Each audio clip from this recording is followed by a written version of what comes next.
হরে কৃষ্ণ। আমরা অনেকেই মনে করি হিন্দু ধর্মের দেবদেবীর সংখ্যা ৩৩ কোটি, কিন্তু প্রাচীন সংস্কৃত শাস্ত্র এবং বেদের গভীরে গেলে এক বিস্ময়কর সত্য বেরিয়ে আসে। আসলে এই কোটি শব্দটি কোনো সংখ্যা নয়, বরং এটি এসেছে সংস্কৃত শব্দ কোটিহি থেকে, যার অর্থ হলো প্রকার বা শ্রেণী।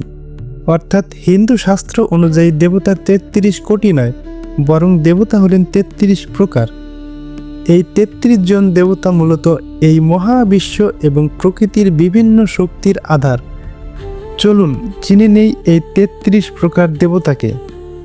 অষ্টবসু, এরা হলেন প্রকৃতির ৮টি মূল উপাদান: পৃথিবী, জল, অগ্নি, বায়ু, আকাশ, সূর্য, চন্দ্র এবং নক্ষত্র। একাদশ রুদ্র, আমাদের শরীরের প্রাণশক্তি এবং পঞ্চ ইন্দ্রিয়কে নিয়ন্ত্রণ করেন এই ১১ জন রুদ্র। মানুষের শরীরের 10টি প্রাণ, 5টি জ্ঞানেন্দ্রিয়, 5টি কর্মেন্দ্রিয় এবং 11তম হলো মানুষের মন। দ্বাদশ আদিত্য, বছরের 12টি মাস হলো 12 জন আদিত্য। তারা সময়ের চক্রকে নিয়ন্ত্রণ করেন এবং জগতের অন্ধকার দূর করে আলোর সঞ্চার করেন। 2 জন অশ্বিনী কুমার, এরা হলেন স্বর্গীয় চিকিৎসক। সুস্বাস্থ্য এবং চিকিৎসার প্রতীক হিসেবে এদের গণ্য করা হয়। কিছু মতে অশ্বিনী কুমারের বদলে ইন্দ্র এবং প্রজাপতিকে ধরা হয়।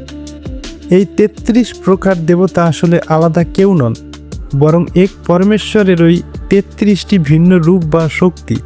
তারা আমাদের চারপাশের প্রকৃতি, আমাদের শরীর এবং সময়ের প্রতিটি মুহূর্তকে পরিচালনা করছেন।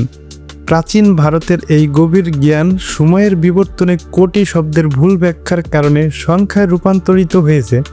কিন্তু প্রকৃত সত্য হলো, প্রকৃতির এই ৩৩টি শক্তিকে সম্মান জানানোই ছিল আমাদের পূর্বপুরুষদের মূল উদ্দেশ্য।